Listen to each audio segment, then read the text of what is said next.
Namu Myoho Renge Kyo.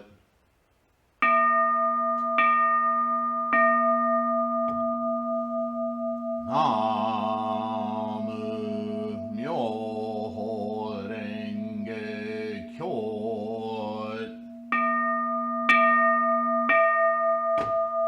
Namu Myoho Renge Kyo.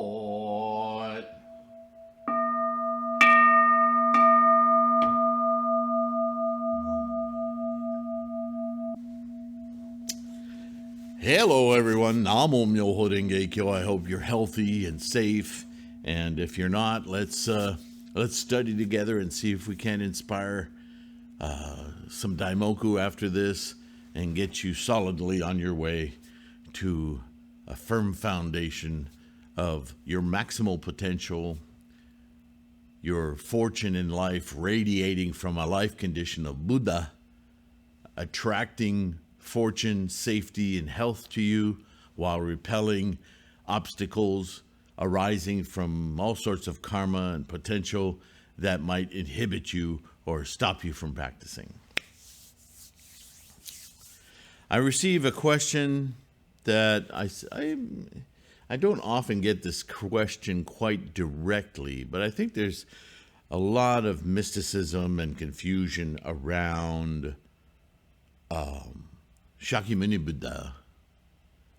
What was his enlightenment like? How did he come to be enlightened? How did that happen? And as it turns out, when I started studying Buddhism, there was a lot of good information online, and there were books, and there still are books.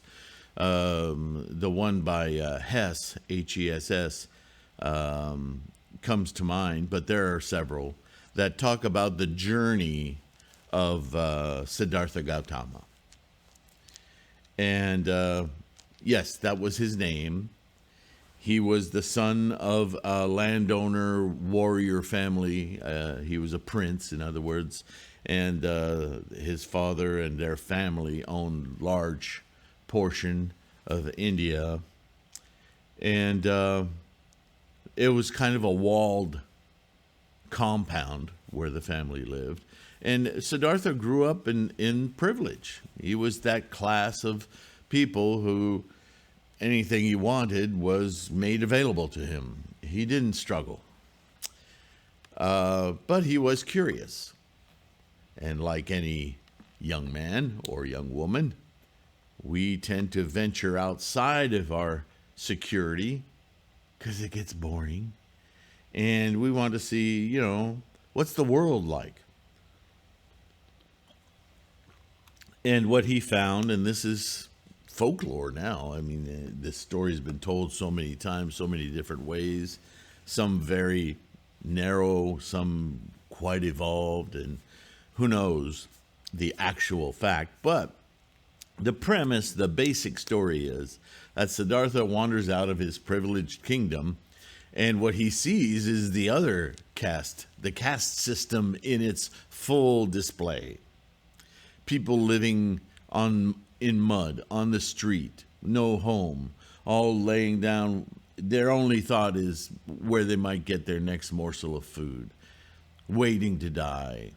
Other people, childbirth going on right there in the street. And some people fortunate enough to have huts, guarding their huts and living in those life conditions. In short, the folklore brings it down to the trauma of birth,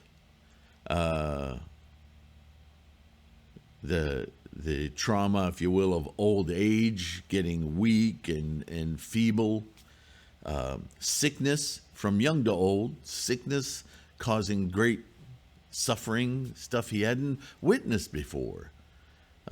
Whenever he got a little cough or a scratchy throat, there were men of medicine who could immediately tend to him, right? These people were living in squalor.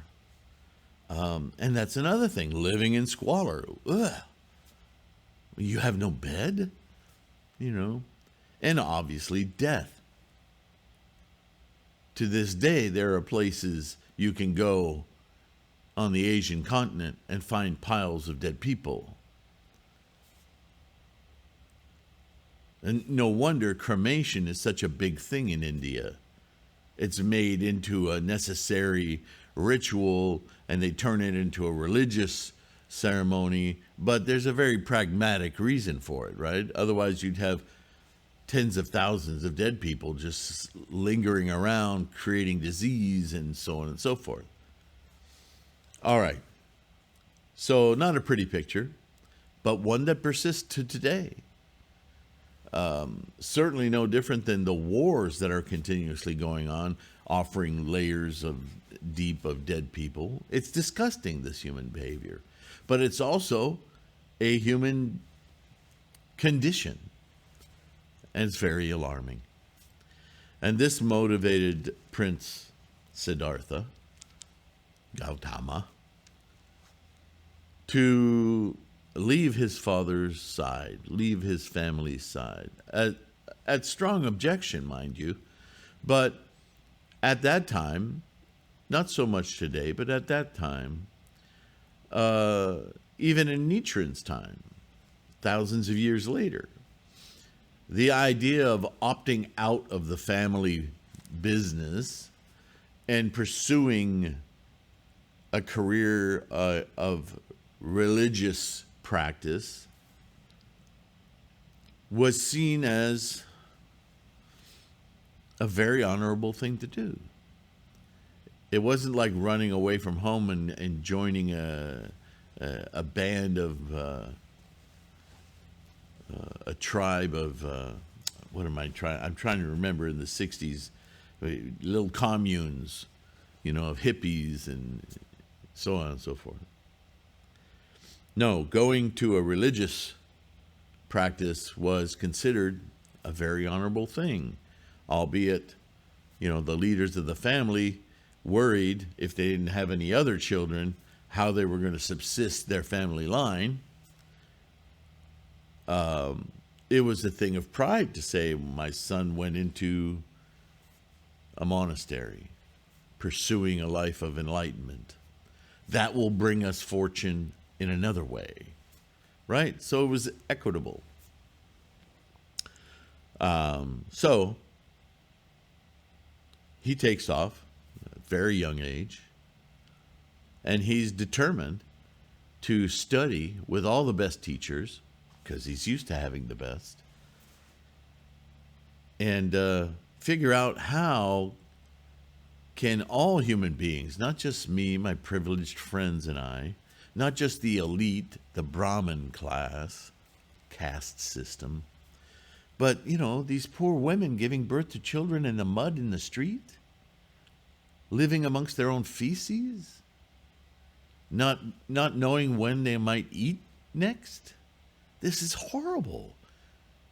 There shouldn't be such disparity. There's got to be a way not just to classify people, but to teach people to live in a way that they, no matter what their circumstance, prince or in the street, live fully, experienced the glory and the happiness and the joy that I've experienced as a privileged one should be available to everyone. Not money-wise maybe, but certainly as an experience. He's a thinker, this kid.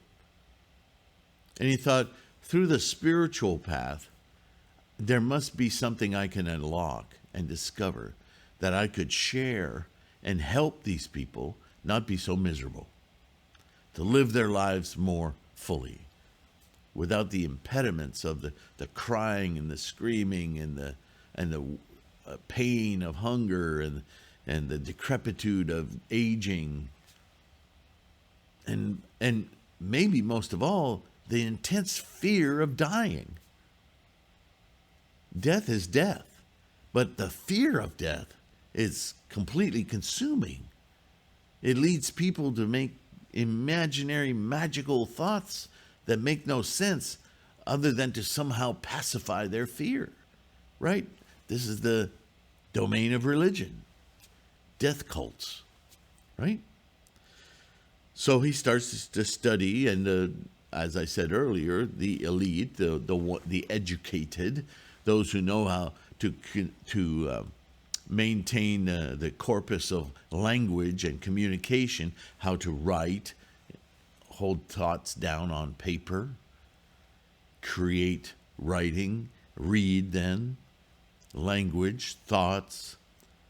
The Brahmins would come to your door if you were of a sufficient class and privileged enough. They would come in mass to your door, come in and tell your family, okay, this is how your life's going to be.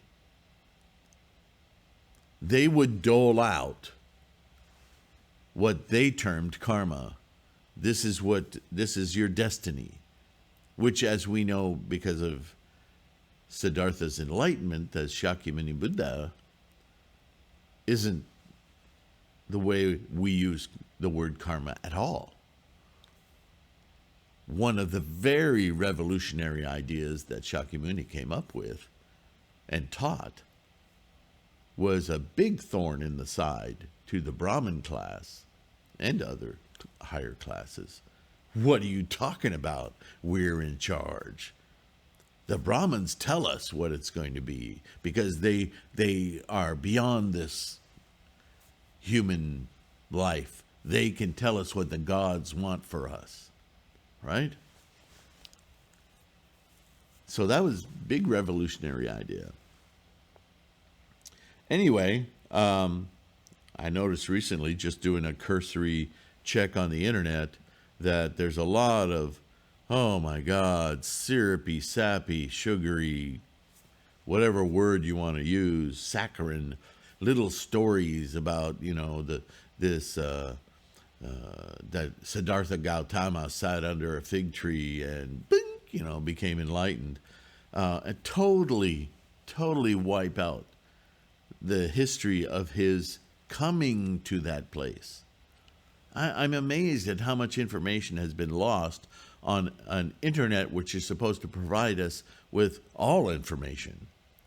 It's been co-opted by little groups who want you to think their way and this way and that way. And don't think too much about that. We have an answer you'll like. What happened to truth? What happened to just state the facts, ma'am? That's a quote from an old TV show. Anyway, so he gets involved with a notable Brahmin, starts to study under him, and what he immediately gets confronted with is privations. Oh, you're a prince. You're going to have to learn. If you want to be enlightenment, you're going to have to learn how to let that go. So there it is. Within religious practice is this idea of retribution. But, Siddhartha doesn't know any better. Okay, you're the Brahmin. I'll do it.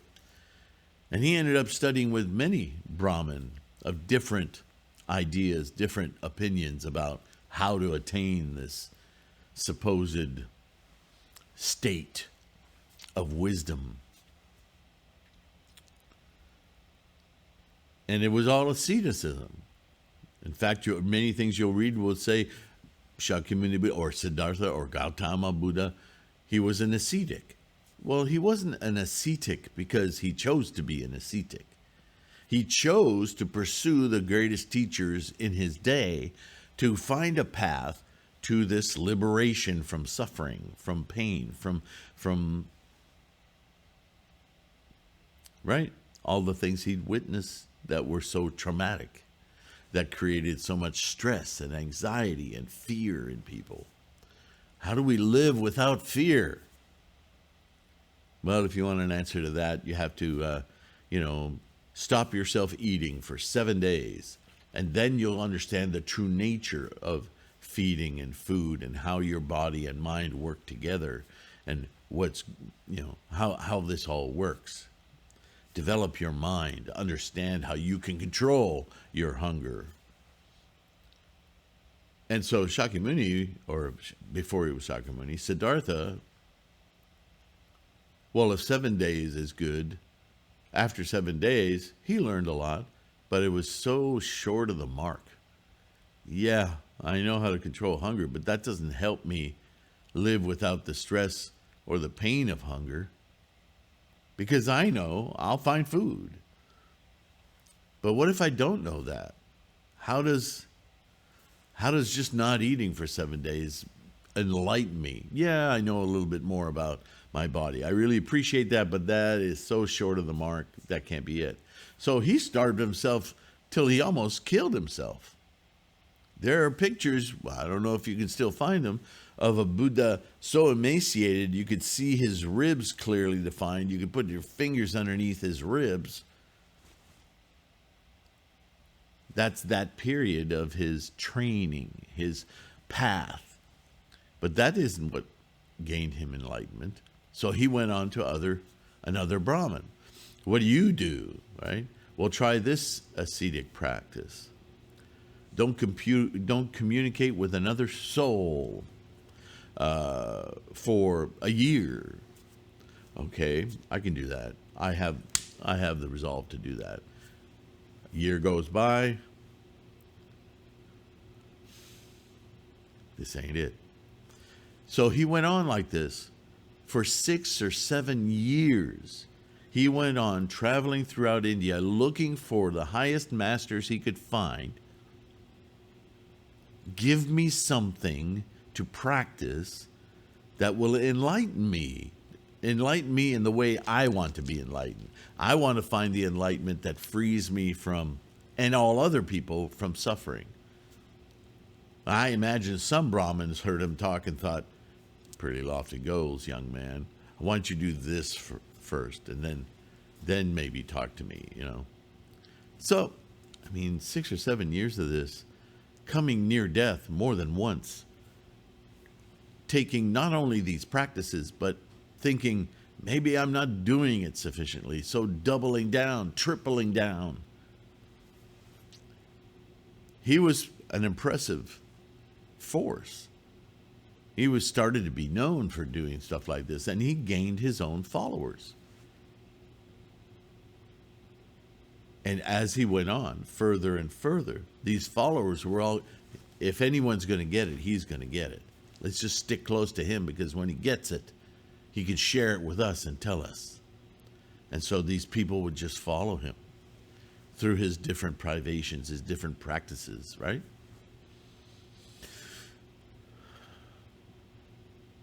Until one day, Siddhartha, quite accomplished now at everything any Brahmin could teach him, ran out of ideas, got fed up, said, these people can't teach me shit. Sorry, but they just can't teach me. Either I'm too stupid to get it, or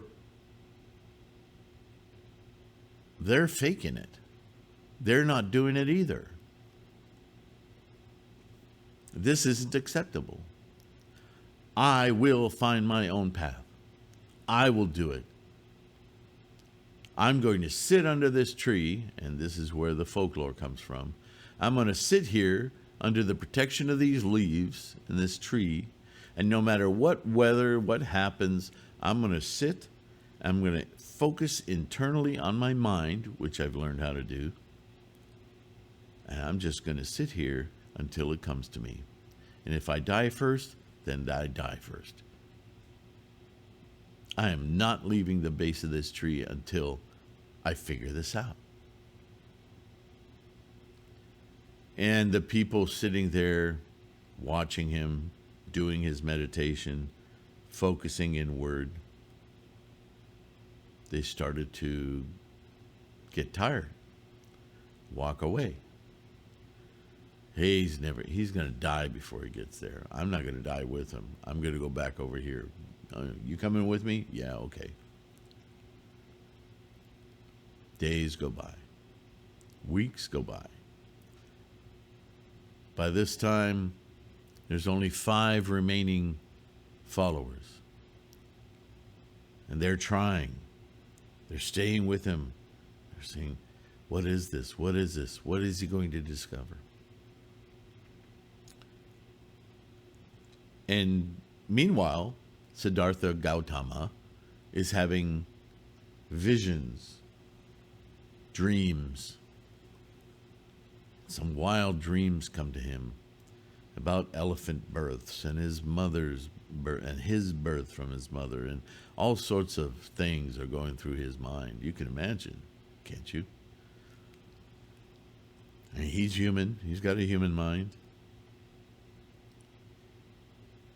And then a combination of dreams, insights, meditation, thoughts, however it came about, we don't have a recipe for it until the Lotus Sutra, Namo Myoho Renge Kyo.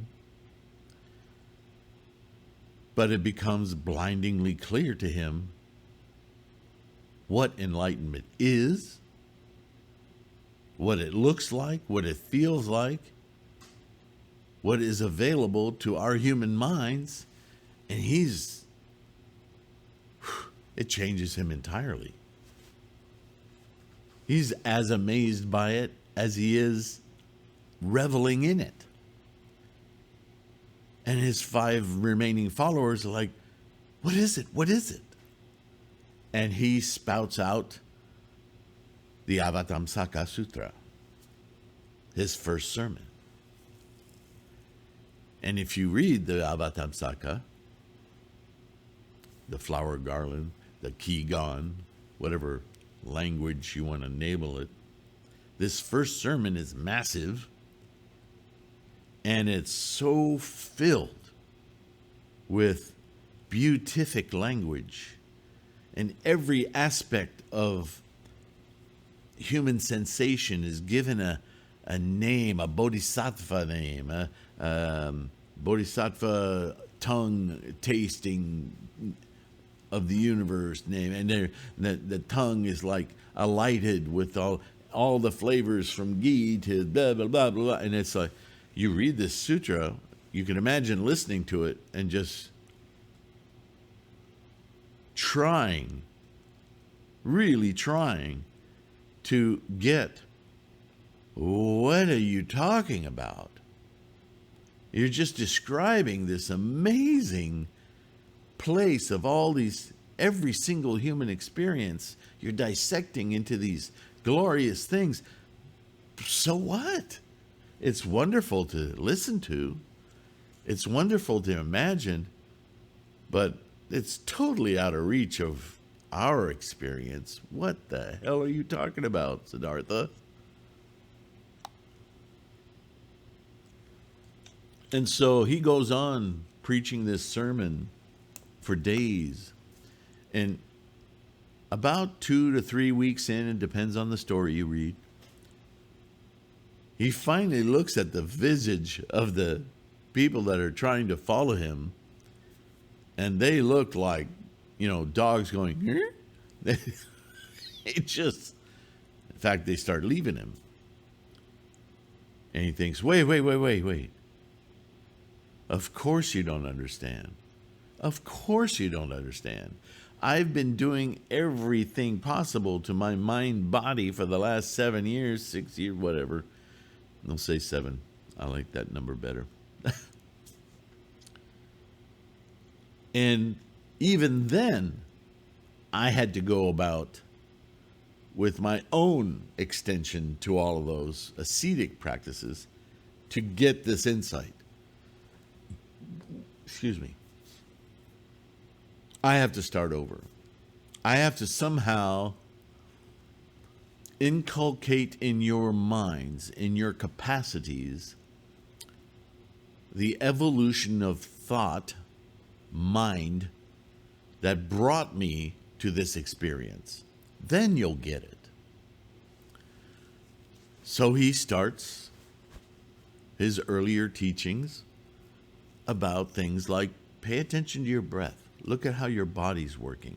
Think about how your mind is working with your body. Right? He's going back to the start, but he's teaching in a much better way than strictly asceticism. He's trying to train these followers, these monks, these students, in the same evolutionary insight moments that he himself achieved. but he's bringing them up.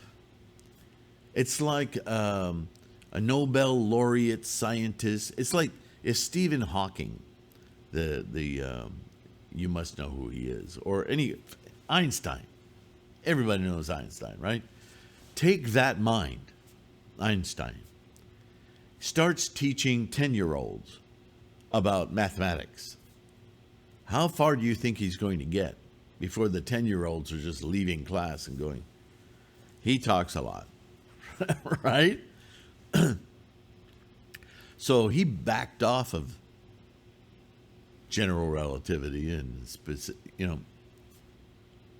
and he goes back to the building blocks: add, subtract, multiply, divide, fractions, functions, x equals, algebra, geometry. He knows all of this stuff. It's a rehash for him, but he brings a new insight to it, doesn't he? And he helps these people evolve quickly, more quickly. But it takes years.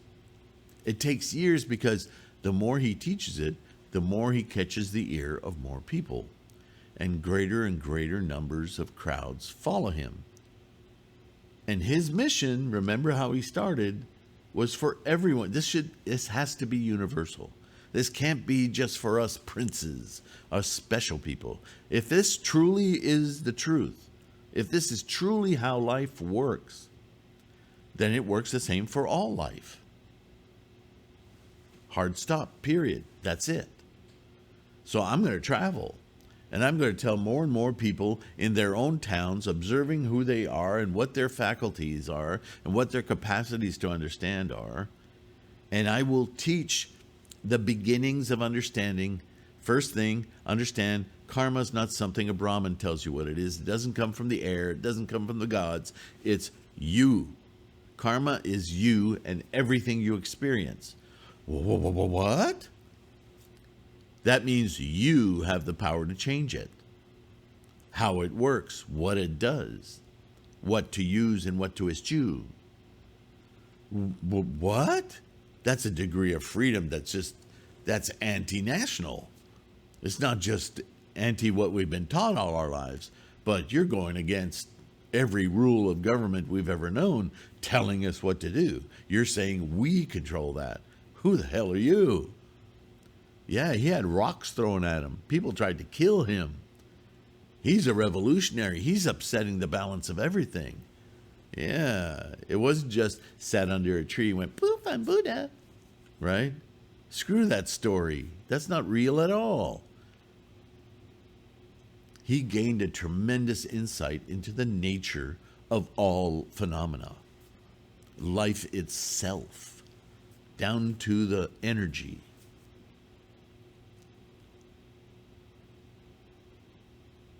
And his belief was that if everybody knew that, really knew that, and understood that, then whatever happened to them in any cast of life, they wouldn't be affected by it. They wouldn't be influenced by it.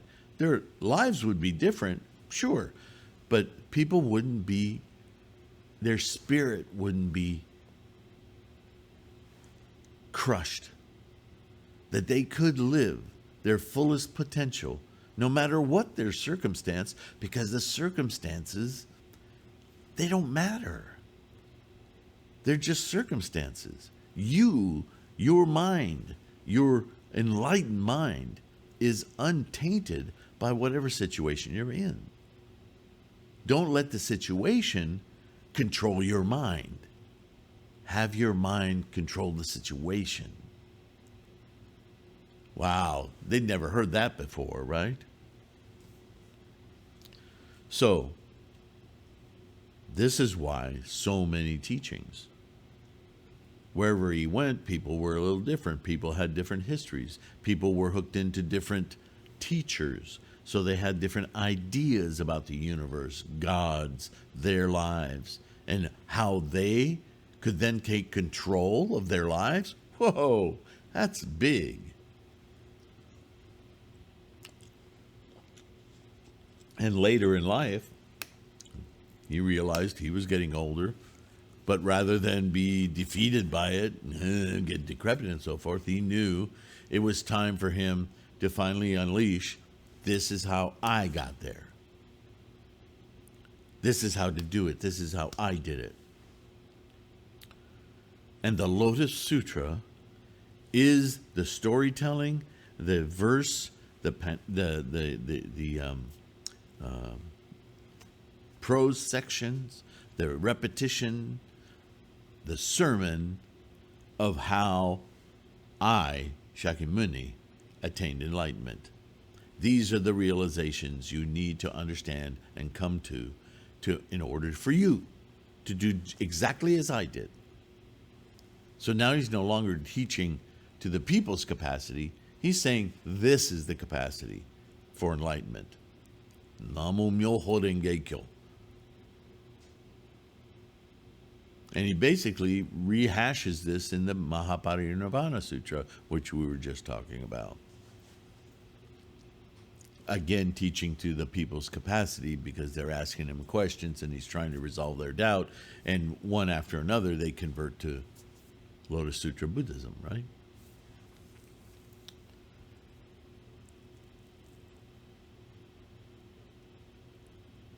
So the reason he's called Shakyamuni, and please, if people have, and the internet will do this, calling him Gautama Buddha, is an inaccurate, not totally inaccurate, but it's inaccurate in the scope of enlightenment. Shakyamuni Gautama was a man.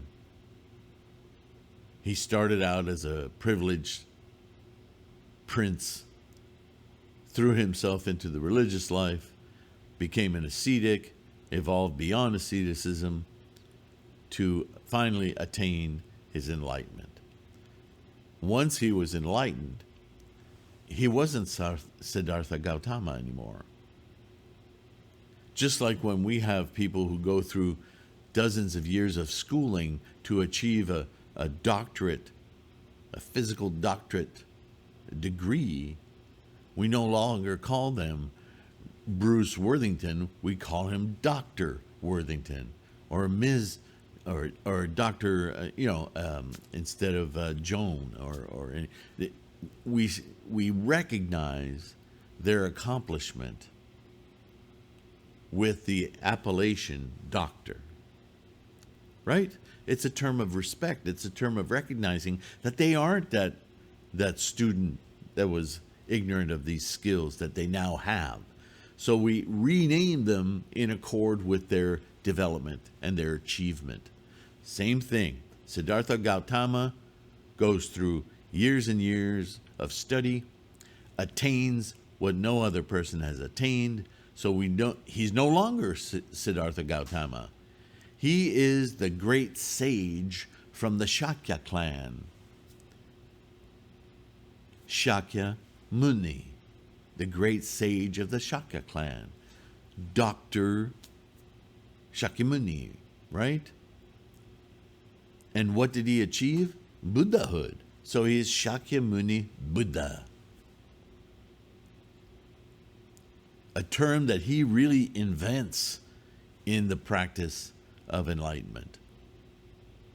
So that's his accomplishment. Shakyamuni, the great sage from the Shakya clan, Buddha. His mind, Buddha.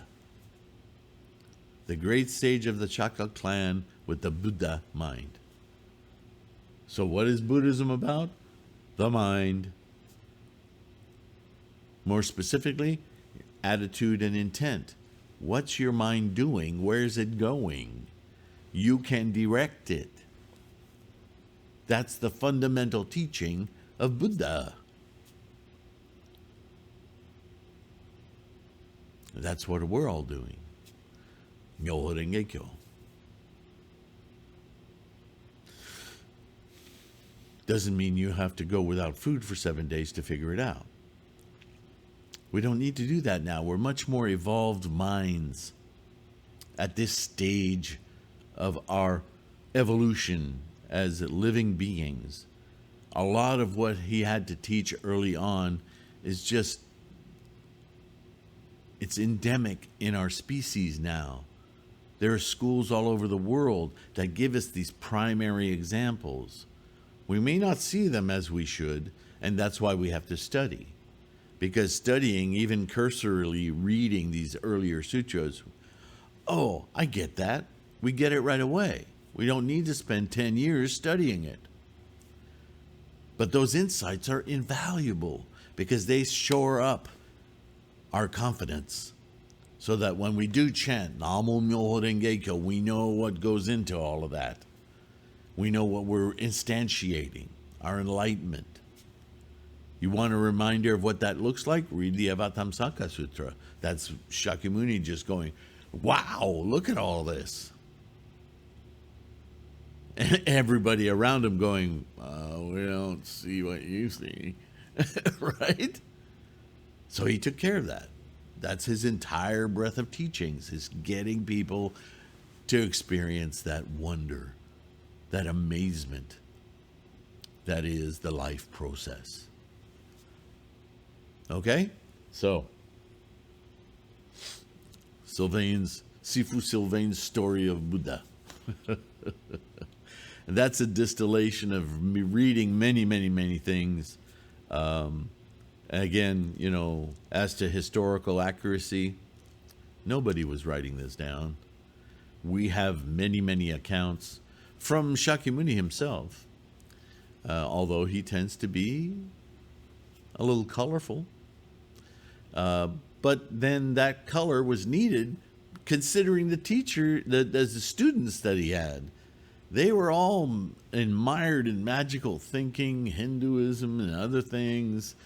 You know, they had, I don't know, 147,000 different gods. I mean, they were so bombarded by mysticism. It takes a while to guide people out of that. It's a shock to the system to say, you control all that. But, okay, I'll listen, but you don't believe it. It takes training. It takes lots of time. But you and I, we're born at a time, at a history in the evolution of humankind where we can plainly see other cultures and civilizations that have been browbeat into magical thinking, and still there is rebellion in those societies because they just know. They acquiesce out of fear. And those of us who know better have a responsibility to lift them out of that fear. But it's not easy. That's why it's so important that we enlighten our minds so well that it shines out from us and influences everything in our environment. Right? Like the shock wave from a volcano. Namo Myoho Renge Kyo. This is just yet another reason why I'm so proud of you for your practice, for your determination. I will be that volcano of enlightenment. Not just for myself, but for that radiating energy of Myoho Renge Kyo, wherever I go, protecting me, influencing others, protecting them. But it all comes through my mind, my attitude, my intent. How do I course through the world? Am I a vacuum for punishment?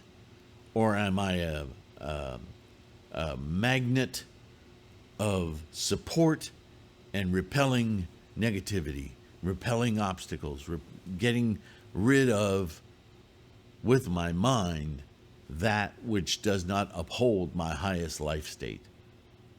Myoho Renge Kyo. That's it for today. Thank you so much for listening. Download the podcast, like, subscribe, share. I don't know what I'm going to title this video, but thanks again. My patrons, you guys amaze me. So proud of you guys. Thank you. And I'll see you in the next one.